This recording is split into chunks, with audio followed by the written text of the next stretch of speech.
The Defense Intelligence of Ukraine shared details of the service of North Korean soldiers in the Russian army in Kursk. Russian forces are using North Korean soldiers in the war against Ukraine, deploying them into battle without the necessary ammunition, endangering their lives. North Korean soldiers in Kursk are facing shortages of ammunition for handheld anti-tank grenade launchers, highlighting the grim reality of their involvement in the conflict. In the area of Russkaya Konopelka in Kursk, North Korean units lack ammunition for RPGs.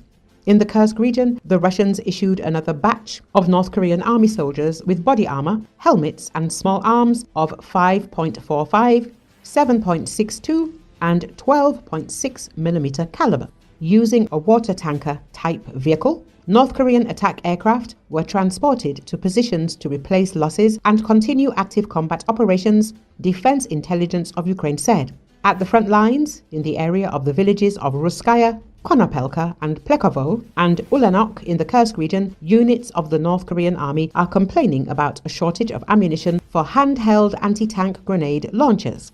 Ukrainian President Volodymyr Zelensky spoke about how the Russians are trying to hide information about the dead North Korean soldiers involved in the war against Ukraine. Zelensky said this at a press conference in Brussels. He noted that Ukrainian special services are currently tracking 12,000 North Korean soldiers involved in the Russian war against Ukraine. As for the prisoners from North Korean fighters, there have been none so far, but we have photos and videos of killed North Korean soldiers. They find almost all of them with Russian passports with documents of the Russian Federation. All this is recorded, he said.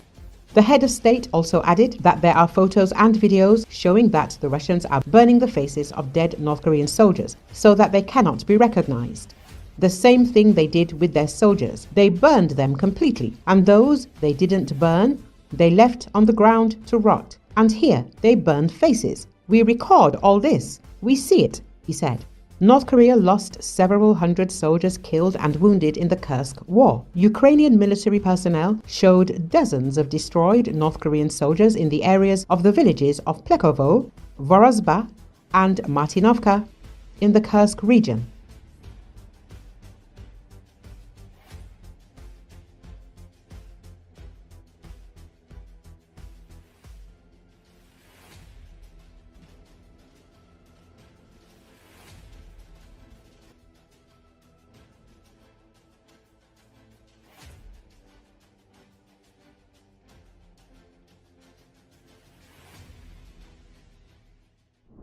President Volodymyr Zelensky has ordered that 3,000 cruise missiles be produced in 2025. Although the Ukrainian defense industry has successfully completed this year's super task, producing 1 million first-person view drones well ahead of schedule, the target for cruise missiles appears, at first glance, to be entirely unrealistic, according to Ukrainskaya Pravda.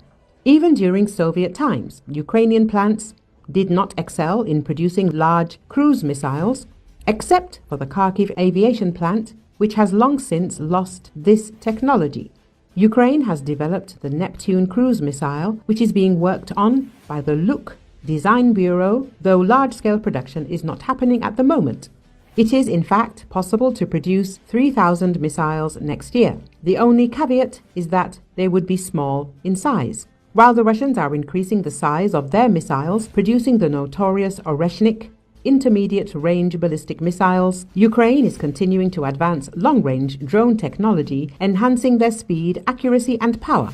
Ukrainian engineers conceived the idea of improving kamikaze drones and created a hybrid of drones and missiles. The new weapon occupies the niche of long-range drones, but its jet engine and advanced guidance system earn it the right to be called a missile.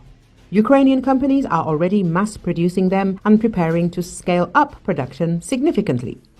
Ukraine has come to refer to such products as drone missiles, a term used by the Ukrainian president when he unveiled the Palyanitsia turbojet drone missile system on Ukraine's Independence Day, 24th of August this year.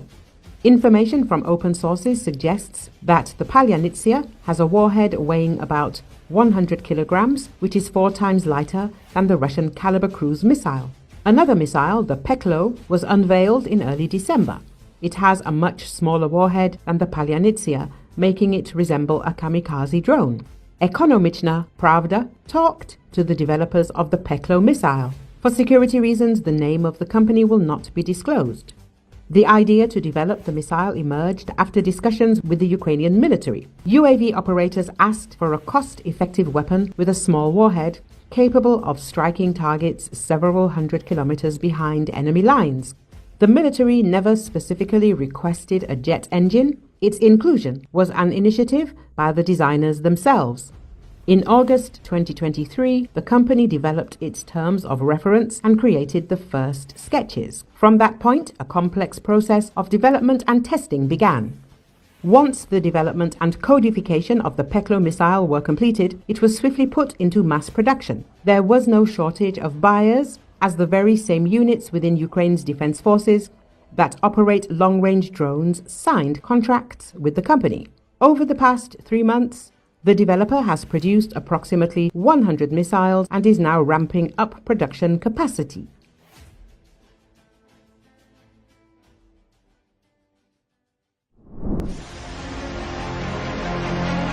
Deputy Chairman of Russia's Security Council, Dmitry Medvedev, has once again started threatening the West over the article in The Times. The UK considers this reaction a sign of desperation, according to UK Foreign Secretary David Lammy. The Times published an article about the elimination of Lieutenant General Igor Kirillov, the head of the Russian Armed Forces Radiation, Chemical and Biological Defense Troops, in Moscow. The agency highlighted that the killing of the Russian general was a lawful act of defense by a state under threat. In response, Medvedev declared all NATO officials supporting Ukraine as legitimate military targets for Russia. He also called The Times journalists who authored the article as legitimate military targets. Those who carry out crimes against Russia always have accomplices. They too are now legitimate military targets. This category could also include the miserable jackals from The Times who cowardly hid behind their editorial. That means the entire leadership of the publication. Medvedev, who served as Russia's president between 2008 and 2012, wrote on his Telegram channel. In a thinly veiled threat, the hawkish former president added that journalists at The Times should be careful, as anything goes in London. Russia's Medvedev's gangster threat against Times journalists smacks of desperation, said Lammy. He emphasized that British newspapers represent core British values such as freedom, democracy and independent thinking. Our newspapers represent the best of British values, freedom, democracy and independent thinking, Lammy wrote alongside a picture of himself reading The Times. Asked about Medvedev's comments, the UK Prime Minister's official spokesperson said they were simply the latest in a series of desperate rhetoric coming from Putin's government. The spokesperson added, "Unlike in Russia, a free press is a cornerstone of our democracy and we take any threats made by Russia incredibly serious."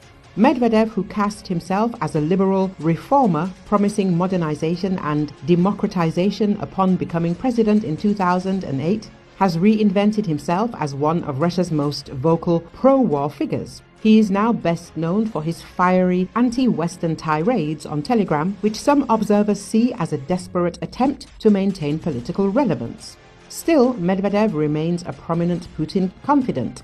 Recall on December the 17th, the head of the Russian Armed Forces Radiation, Chemical and Biological Defense Troops, Lieutenant General Igor Kirillov, was killed in Moscow. According to the sources, the operation was organized by the Security Service of Ukraine. Kirillov and his assistant were eliminated as a result of a scooter explosion.